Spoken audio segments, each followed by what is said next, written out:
Welcome to the 2019 picnic at the Capitol.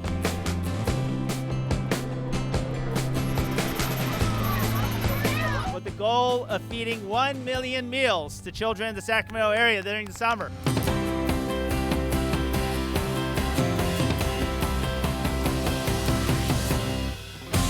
The dream is to serve 1 million meals this summer to the kids across the Sacramento region. The real dream is for all of our kids to have healthy meals all summer long so they continue to learn. So when they come back to us in the fall, they're ready to learn. So it's all connected year round, trying to make sure our kids are healthy and happy.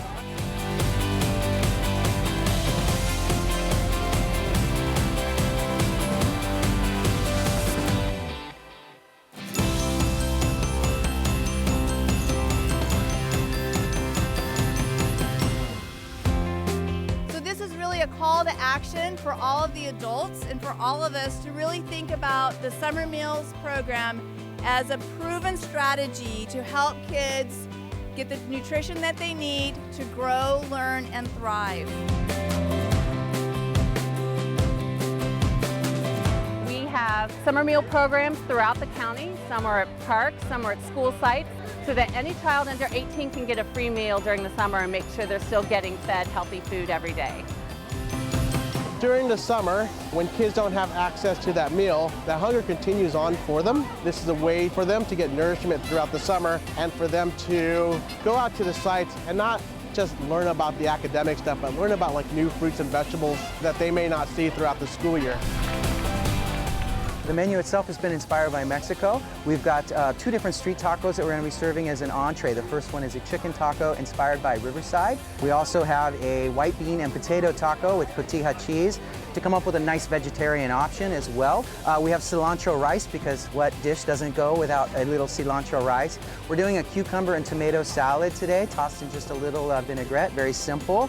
And then of course we're having an ensalada de fruta. We can't do this work alone. And it's important for us to invite as many partners who care about this issue to sit down with us and come up with solutions and then take those solutions out into the community. We're very fortunate in Sacramento that we have so many nonprofits and partners that have banded together and said, you know, we're not going to allow our students to be hungry. So we're committed to making sure that we're providing nutritious meals during the summer months as well. And we just thank all of the partners that have banded together to support our students in Sacramento.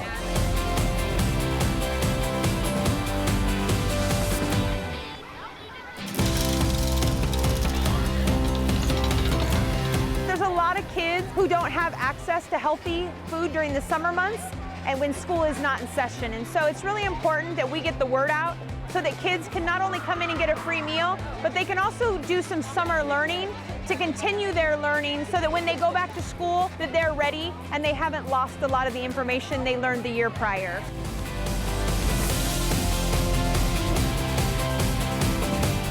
Simplest thing to do is to text 877-877 food and find out where your closest program is.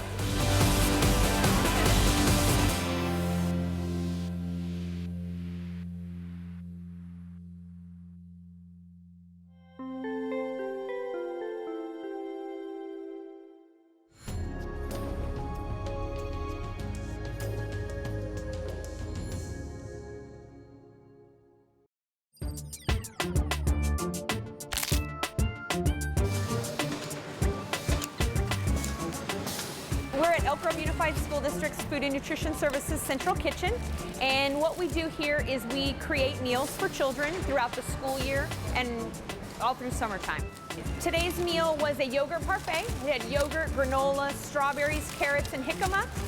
During summer, this food goes out to community sites around the district, like parks and YMCAs, and now public libraries. During the summer months when kids are out of school, there is learning loss. And so by having that partnership with the library, having a meal helps to bring kids in and give them the ability to access the resources that the library can provide to keep their learning going through those summer months. About 120 of these pre-packaged meals are headed to nearby Valley High North Laguna Library in Sacramento. It's the 3rd year in a row the branch has participated in Lunch at the Library. It was a little bit scary at first. We didn't know what the impact were going to be, and we had visions of hairnets and needing to have gloves and so forth, but our food partners made it really easy. The partners bring lunches here, and we serve them to any kids 0 to 18. No questions asked. They don't have to enroll. There's no verification or anything. They don't have to show ID. They just come and have free lunch over the summer. The kids that come during the summer, if they're in, from a needy background, a lot of times they come, they stay all day because they don't have childcare or other options, and they're hungry. Do you like the carrots? The celery? You don't like the celery? Why? Oh. Robert Gritterall is at the library with his wife, 2 grandchildren, and 5-year-old daughter, Tara. We started taking them to a couple of different parks, and then we found out that the library had it over here. So we started coming here. He says the fact that it's free is a big draw for his family. Sometimes, like with us, I'm a sole provider for my family, so the money can get kind of tight. It also draws the families to the library also, and that way they can, read the books and stuff like that after the kids have eaten their lunch. And that's the goal of this program, to bring people in with the free food, but keep them here for the books. It's hard to come to a library and not notice the books. And most libraries in California have a summer reading program, and that's not just for kids, but it's for adults too. What I have seen at programs like this is families walking out after having a meal and turning to a librarian and saying, well, where do we sign up for the summer reading program?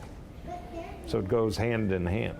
We offer a summer reading challenge, which is kind of the backbone of our summer programming, and libraries have done this for over 100 years. Everyone who reads 5 books or more gets a free book to keep, and we think it's really important to give kids reading material they can have in the home. Lunch at the library started in 17 libraries in 2013. 3 years later, it's in 130 libraries up and down California, and more people are showing up each summer. Sometimes we come early, just like a long line. A lot of people here come for their free meals. It's really healthy, nutritious meals as well. Every day I have planned to come every day here. Because my son, his name is Muhammad, so he really want to come every day because the reading log, and he loves to read. Funding for the food comes from the USDA Summer Food Service Program. It feeds kids who qualify for free or low-cost meals during the regular school year.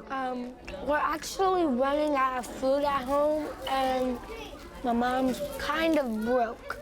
10-year-old Jarrell Jackson comes to the library with his mom while she studies for her college classes. We check out books mostly by going on the computer. There's a lot of stuff to do here. What's interesting about summer is that the kids that lose access to the subsidized breakfast and lunch programs, and there's about 2 million children that receive free and reduced price lunch during the school year, we know that those kids, not only do they lose access to the nutrition programs, but often they are kids that don't have access to any kind of formal summer learning program. They're more likely to experience summer learning loss and lose reading skills, which has a cumulative impact of impacting the achievement gap. If you feed someone, they're going to be able then to focus on the reading that they want to do or the learning. We solve one problem and they may be that much more ready to be able to access the next thing, and the library's here to help with all of those things. One of California's first public libraries was established in the city of Monterey in 1849. Civic leaders raised $1,500, which was used to purchase the first collection of 900 books. These books were shipped around Cape Horn to Monterey. Included in the titles were books about history, theology, and science, along with popular fiction from authors like Charles Dickens.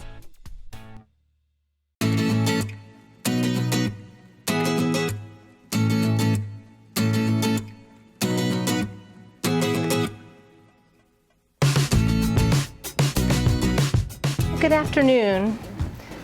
My name is Rebecca Fredrickson, and I'm a second grade teacher here at Dyer Kelly. I've spent the last 10 years as an inclusion specialist in the district, working with kids who had a lot of severe behavioral needs and helping them make it into the general ed classroom. So I have a background, I've been trained in therapeutic crisis intervention, which this training is kind of based upon. So our goals today are to help to learn how to resolve conflict in a more positive manner with children. The support we're looking for environmentally and emotionally to reduce stress and risk. If we reduce the stress, we reduce the risk of the behavior escalating. And then teaching children better ways to cope with stress. So just to kind of understand your needs. Are you mainly parents of elementary age children, middle school, high school? Fifth grade? Elementary? Okay. Elementary? All right. Second grade, yes. I know your son. Middle school. All right. Well, there should be some strategies for everybody to be able to use. There we go. So first thing we're going to look at is the stress model of crisis. We all start at a baseline. So when we're just feeling our regular normal self, that's what our baseline is. Some of us have a baseline that's a little escalated. Some people have a baseline that's really, really mellow, so we're all a little bit different. But our baseline is kind of our normal state of being. Then we may have a triggering event, something that happens that starts us getting anxious. It starts us getting agitated. So we'll call that the triggering event. Before we get any higher, this is the area we want to address. Because if we can address it here, it's a lot easier to bring it back down to baseline. But by the time we get further up to the escalation phase, you're probably going to end up going to crisis. So we really want to work on today, what we're going to be talking about are strategies that we can use with children to help them de-escalate. All right. The escalation phase looks like aggression. I mean, that's, you know, kids getting in your face, kids who are making threats, kids who are having aggressive behavior before the outburst phase. And the outburst phase is violence. Hitting, kicking, punching the walls, having any kind of physical outburst. By the time that happens, you know, we have lost our ability to de-escalate. That kid now is going to have to de-escalate kind of on their own.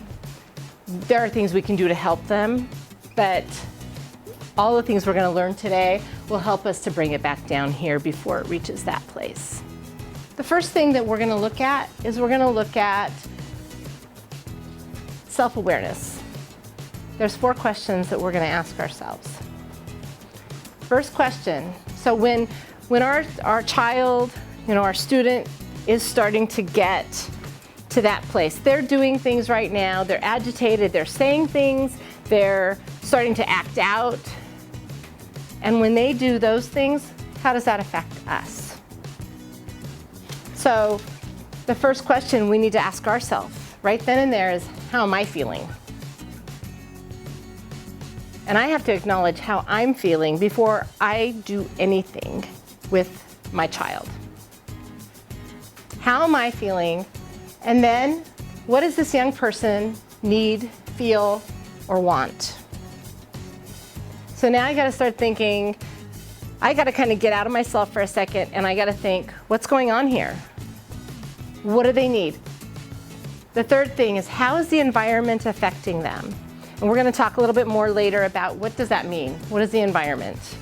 How can the environment affect somebody? We'll talk about that.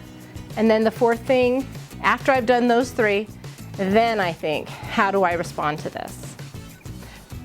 Unfortunately, what often happens is we see a child starting to have a behavior and we respond. I'm teaching my kids in my class right now. We're learning how to separate our feelings and our behavior. Because oftentimes what happens is our feelings, we get angry and we react. So we're learning strategies to separate those two. So that's one of the things that we need to do for ourselves before we intervene with our kids. So this saying, I think, is incredibly true. When we're at our angriest, we are at our stupidest. When we're angry, what happens in our brain is we get flooded with chemicals that turn off any ability to think. When we're angry, that's why we do and say things that we regret later. So when we're angry is not the time to deal with your child and your child's behavior when you're angry. So you've got to take care of that first. Okay? So I like this. As anger goes up, your ability to think cognitively goes down. So I'm not going to talk a lot about this pyramid because we're really going to look at pieces of it. We looked at the self-awareness questions. We're going to talk about active listening and crisis communication. Every bit of communication that we have with another person, very little of what we actually speak comes across in meaning. So for example, if I say to you, wow, that was incredible. You can tell by my face, my eyes are wide open.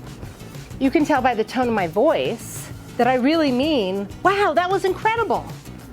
But if I say to you, wow, that was incredible, I said the same words, but you had a very different meaning. You took a very different meaning from what I said because my face, my facial expression, and my tone of voice were completely different.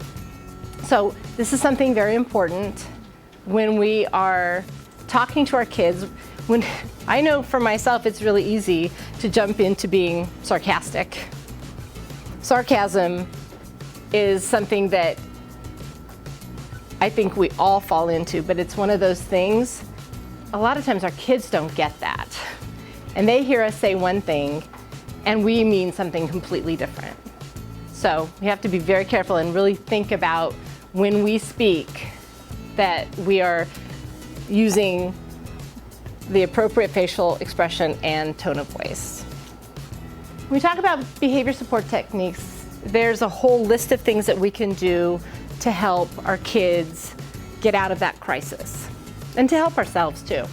First thing, managing the environment, and we're going to really look at that one in detail. On your packet, the second packet that you have, it says at the top, potential causes for challenging behavior. So we're going to look a lot at, in fact, let's do that right now, managing the environment. When we talk about managing the environment, we're talking about all of the things in our environment that can cause, that can increase a behavior, or that can decrease the likelihood of a behavior happening. So on the left-hand side of this list, there's a whole list of different things that you're going to look at and you're going to think about your own child. And you're going to think, what are some of the things here that might increase the likelihood of my child having a behavior?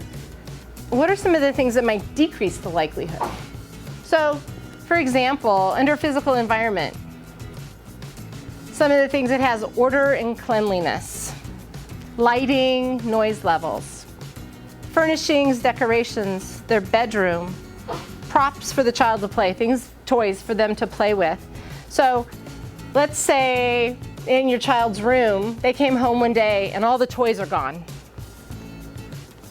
So do you think the likelihood of your child having a behavior is going to increase or going to decrease? It's going to increase, isn't it?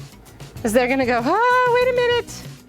So what I want you to do right now is I want you to look at these. I think it's just that one page. And I want you to look at these, and then the second box says makes challenging behavior more likely. So you're going to kind of just put a check mark if you think that is going to make it more likely for your child to have a behavior or less likely. Some of the things like having a quiet place to do homework. Is that going to make behavior more likely or less likely? Less likely, right. So go ahead and do that. I'm going to give you just a couple of minutes to do that on your own. You know, now when it talks about setting conditions, it doesn't mean just the physical environment. I mean, it means, you know, is your child hungry? Are they tired? You know, did they just have a fight with their best friend? You know, these are all different setting conditions that could cause problems at home. So I'm going to go ahead and talk about the next page in your packet. Has a list called Preventing Crisis by Creating a Safe and Secure Environment. So there's a whole list of different ways that you can set your house up, your routines up, to help decrease the likelihood of a condition that's going to cause a behavior. So it talks about setting conditions. So it could be the physical environment, routines, activities, different activities that you have at home, relationships. You know, sometimes with your siblings, you know, today could be a really bad sibling day, and just being in the same room with a sibling could cause that to happen. Some days it could be you or your wife or your husband. Some days, you know, your child left school or left home this morning and the last thing was, you know, you were yelling at each other. So when he comes home that day, whoever he was yelled at or yelling at could be a setting condition for him.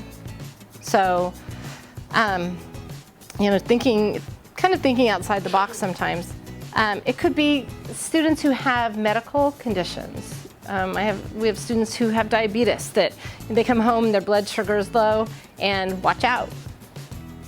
So looking at all the kind of different aspects of your child, providing a clean, calm physical environment is really helpful for kids to be able to kind of decompress. Activities and routines should be balanced structure with flexibility. Should provide for transitions. One of the things that I do a lot with kids is giving warnings before you change to another activity. Giving warnings. You're watching TV, okay, you've got 5 more minutes and then we're gonna go. You know, okay, you've got 10 more minutes playing and then you need to pack everything up and get ready. So giving those kinds of transitions, those prompts for transitioning.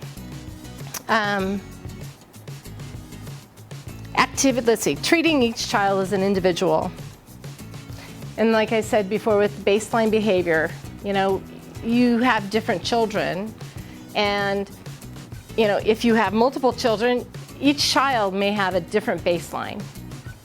Some kids are just so easygoing and just go with the flow, and some kids aren't. And that's their baseline. Every kid is different, has different strengths, different abilities, effects of trauma, recognizing what those are. A lot of kids that we see in school today have kind of an underdeveloped ability to self-regulate. So when I say that, I mean self-control, being able to stop and think before reacting. So acknowledging that if that's what your child, if your child has that, you may need to react differently to them than you would to a child who can go more with the flow. Some ways that you can help children. So one of the biggest things is trying to see it from the child's perspective. And again, when we're at our angriest, that's a really hard thing to do. So that's another reason when we're upset at our kids is to take care of ourselves first. Ask ourselves what's going on, have some strategies that we can use to calm ourselves down so that we can then do that. So seeing the incident from the child's perspective, helping kids see the connection between feelings and their behaviors. Again, teaching that, feelings are just what they are. Feelings are not good or bad. We all have a whole range of feelings. It's what we do. It's our behavior that we have after the feeling. So, and again, I know so many kids who cannot differentiate between the two. They are mad and they react, and I'm mad. That's what I do when I'm mad.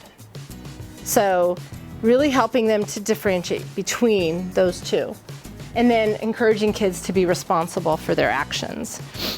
So we are going to do a little activity, and we're going to look at reflective responses. So we're going to practice one of the ways we can help kids when they come to us, or when they complain to us, when they tell us something they don't like or they don't want. So I'm going to pass out, I'm going to have you in groups of 3. Do we have 3, 3, 3, and 2? We'll make this work. So what you're going to do, I'm going to give each group, each person is going to get a card. And on the card is something that I'm sure you have heard many times from your kids. And what we're going to practice is how to give a reflective response. And a reflective response is just that. You're reflecting back to them what it is you hear them saying.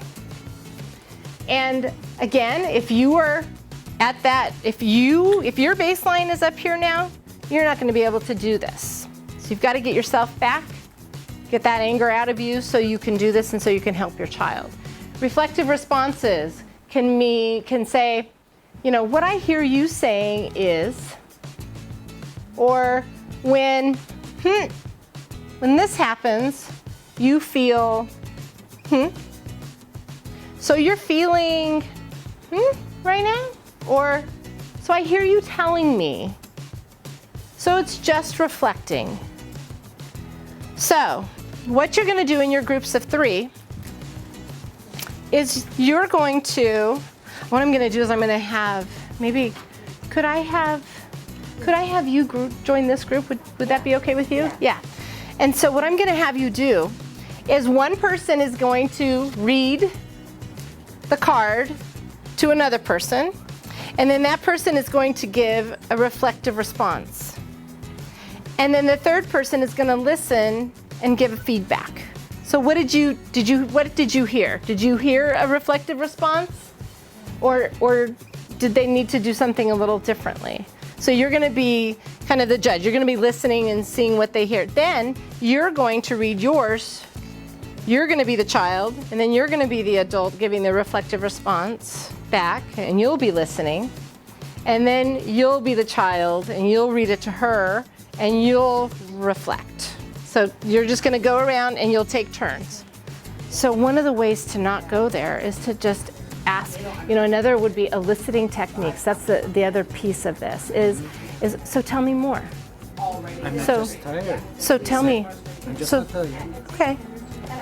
So what do you think might happen if you don't sleep? Oh, well, I'm probably going to be pretty tired in the morning. Yeah. And how's that going to be? That's going to make it difficult to get to school on time. Yeah, that's true. And then, wow, we might, in the morning, it might be really tough because we're going to be rushing around. So it's another way of trying to get them to solve their own problem, you know? But it's tough. Stopping and not wanting to fix it, not wanting to, you know, take charge of it is not something we're good at as adults. You know, it's like, it's a hard thing to do. But this is a way to have him think it through and him come up with those answers. Sometimes just by saying to him, you know, wow, I really hear you, tell me more. He might then start saying, well, you know what, I had this bad dream last night and I'm really scared about going to sleep right now. And, you know, it can open up some things that he may not tell you if you say, well, I'm sorry, but you still need to go to sleep. You see what I mean? It's like you can open up a conversation, but if you have a child who every night says, I don't want to go to sleep, but as soon as you say, get your rear in bed and go to sleep, and they do, then that's not the kid we're talking about. That's not the kid who's going to have this big behavior. My daughter's strategy is okay. more like, so she's happy to talk to me. She'll say, well, I'm scared. Well, what are you scared about? Well, you know, I heard this helicopter or whatever. Can you just read me one more story? So she's wanting more time with you. Yeah. This is sleep thing. Well, if right. I bet she's younger. Yeah. No, I'm talking about my teenager. If I let him to,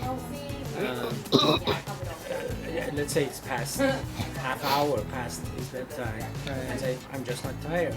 If I give in, that's another hour at least, and everybody else is gonna go to bed, and he's still up. So after that softer conversation, you have to be firm and say, I want to go to bed no matter what, even if you don't go to sleep, I want the lights on. So sometimes, and we're going to talk more about that too, like giving choices. Yeah. You know, okay, so you don't want to, you're not tired right now, you don't want to go to sleep. Okay, well, so you can either go to bed, turn the lights out, and just lay there, or you can read for 5 minutes and then go to sleep. So giving those choices sometimes takes away the kind of, you know, I even gave him. You already gave him. 15 minutes. No, I said 15, 20 minutes and that's it. We have to go to sleep. Right. And again, it depends on the child. Yeah, so consequences are just what happens after you do something. There's a consequence to everything we do. You know, I go to work, my consequence is that I get to teach kids, and sometimes I have kids who go, oh, I get it. Sometimes I get a paycheck. Those are all consequences.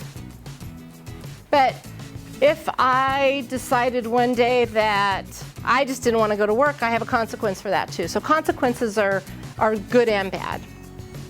Kids who are in their teen years are not, you know, that cognitive, where we talked about anger and your cognitive level. Well, kids who are in their teen years are oftentimes not in that cognitive place. So sometimes what we have to do is just be a mirror. These, you know, this, and this, these are the things that could happen. You have to make the decision though on what you want. Do you want, you know, if you do this, this is going to happen. If you do this, this is going to happen. If you do this, this is going to happen. You have to make your choice. It's hard allowing them to make that choice, and sometimes they make that wrong choice, or the choice we wouldn't want them to make. So, the conflict cycle starts with that stressful situation, that triggering event. The young person has a feeling, the child has a feeling about that. They'll have a behavior after the feeling, and then how we respond can either stop the cycle or can keep that cycle going. Okay? So, okay. Some of the things we can do to avoid the conflict cycle. using positive self-talk, that's for us. That's for bringing ourselves down and getting us to the place where we can handle this like adults, right? Listening and validating their feelings. And that's kind of a little bit about what we just did. You know, just listen.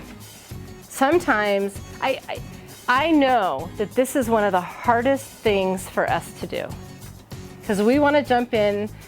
We're parents and we're caregivers. We want to help. So sometimes just stopping and listening is the most powerful thing you can do. Manage the environment, which means sometimes it might be getting somebody else out of the room, because that other person might be causing the cycle to continue. Giving choices and the time to decide. You know what? The funny thing is like, okay, so if he's not gonna go to sleep this one night, and tomorrow morning he gets up at 9 o'clock and everybody else is already gone, there's a consequence in that. And it's a natural consequence. Especially, you know, if it's on a day where he really wanted to go to something and he missed it because he didn't go to sleep and he didn't wake up in time. Yeah. About getting someone out of the room, are you referring to a third person? Or? Sometimes, so let's say you have siblings who are fighting and you know, your one child can't let it go and he's just escalating. So getting that other kid out of the room can help him then to de-escalate, yeah. Redirecting them to another positive activity.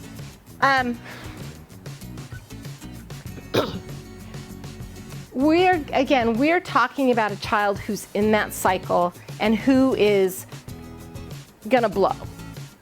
We're not necessarily talking about a kid who's just whining a little bit and then it's gonna go back to their baseline. So when I say redirecting them to another positive activity, I hear people often say, well, that's rewarding them for bad behavior, right? But when that child is in that cycle, remember, anger means stupid. They're not able to think. And that is not the time to try to teach them what they did wrong. What that's the time for is to get them out of that cycle. I think sometimes the situation itself is a consequence in itself. So, you know, they just had a fight. And, you know, I don't know, he hit her, she hit him or something. And she's the one that kind of started it. That's kind of a consequence, knowing if that her brother or sister is like that. So she kind of got a lesson out of that. That in itself is a consequence, and I'm not saying that this is a good thing, but I'm saying that sometimes the situation in and of itself is a consequence. So I agree with you, you don't have to necessarily consequence everything, but teaching to it is a different thing. So if they continue, and we're gonna have a chance to actually look at some of these areas that your kids have like recurring problems, and we're gonna look at them and we're going to do some writing about, come up with ideas and strategies. So, but one of the things that I think is really important is after the event, when everybody's back to baseline, is talking about it and teaching a different way to handle that. So, you know, if your daughter is looking for ways to kind of get him or to try to get him hooked, then it would be teaching him some ways to ignore her. You know, if she's gonna do this, teaching him ways to take care of himself so he doesn't get hooked every time.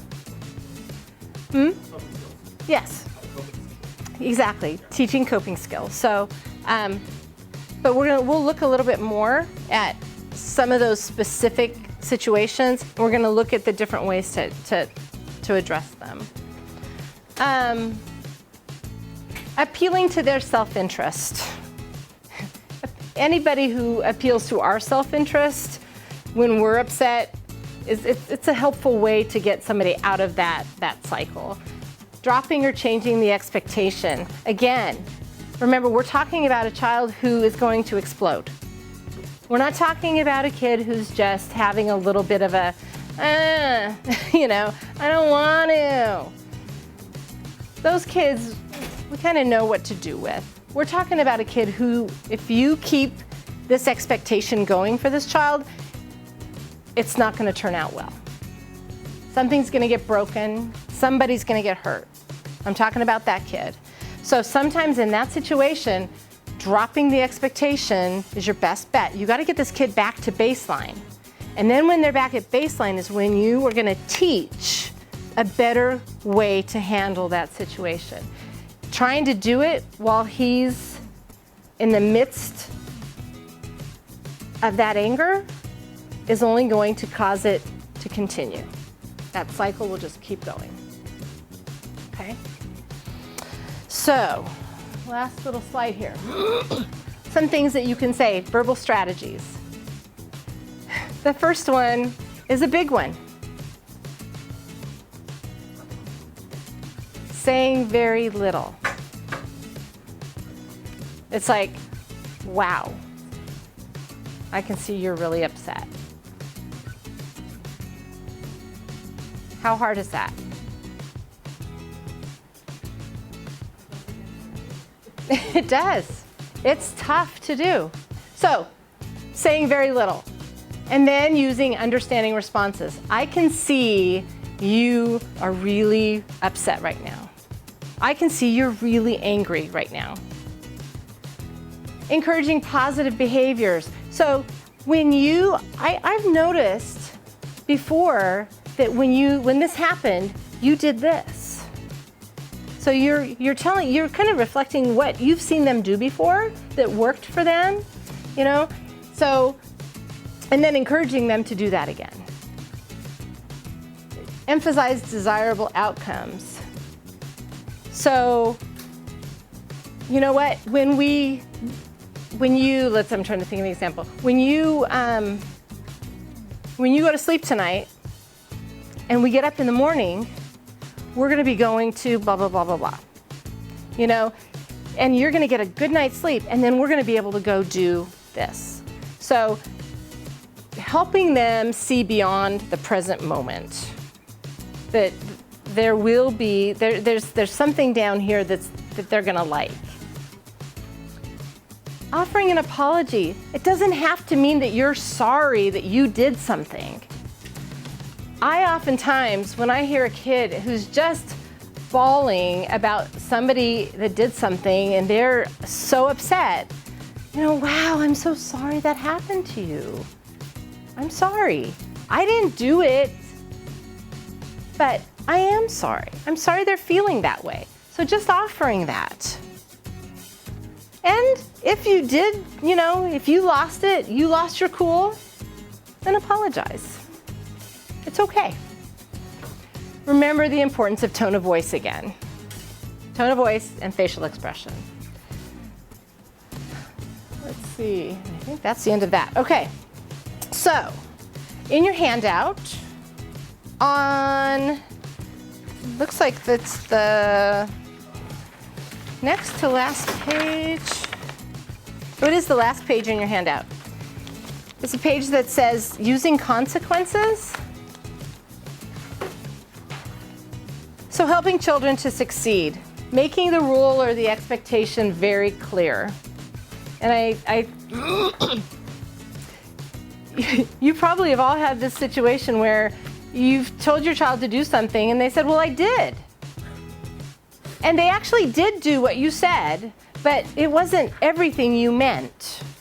You meant, you know, put your dish away. And well, they put their dish away, but they left their fork and their knife and their cup on the table. Well, they did put their dish away. So be very clear in your directions. I worked with kids with autism for 17 years, and I had to learn that. I learned that when you give a direction, make sure that you give the entire thing, because children, a lot of children are very concrete. When you say something to them, they'll do what you say, but they don't get that you're implying a lot more than what you just said. Okay? You have to be very specific. You have to be specific. Negotiate. Give kids the sense that they have a little power in their lives, and you're going to get more of a buy-in. Especially in areas where they have repeated difficulty. Reinforce with consequences. So, guidelines, reinforcing with consequences means that positive part. So when they do get through a difficult time, that's something they usually have difficulty with, have something that's going to reinforce them and make them feel good about being able to do that. Guidelines. Guidelines, natural, consequences should be natural. They should go with whatever happened. So for example, if I get mad and I take all my toys and I throw them all across the room. So what would a natural consequence be for that? Oh, if one of them breaks, yeah, that would be kind of a, yeah, that would be a consequence for that. But how would you, what would you do after they throw their toys across the room? Have them pick them up. Not, I've heard so many people who will say, you just lost your screen time for the rest of the week. It's not a natural consequence. It's not logical. It's not related to what they did. So make sure your consequences are related to what the child did. Make sure that they're proportionate to what they just did. Your child, threw a toy over in the corner, having them lose their toys for the rest of the month, not proportionate to what they just did. It should be proportionate, should be directly related. So if I threw my toy in the corner, well, that toy's up on the shelf for the rest of the day. Okay? Can I give you an example of that? Can I give you an example Sure. of that? My son is failing integrated math at Altamira High School, okay? Fall and spring, okay? He got F's, okay? So he's going to lose summer going to summer school. That is a natural consequence. You don't get it done here, you're still going to have to get it done. I use first then. It's like you get this done, then you get this to do. But if you don't get this done, you still have to keep doing it until you get it done. Positive as well as negative, so we talked about that. And then discussed in advance, having a consequence set, if you can. There's not all the situations that you're going to come across are going to have, you're not going to have talked about every single possible consequence for every single behavior. But some of them, if your kid does something time after time after time, have that consequence set. They know what the consequence is for that behavior. The goal is learning, not revenge. Sometimes we want revenge, but that's not going to help your child learn. All right. The last thing we're going to do is on the third page, the third through the fifth page. There's 3 pages, and it's a household plan.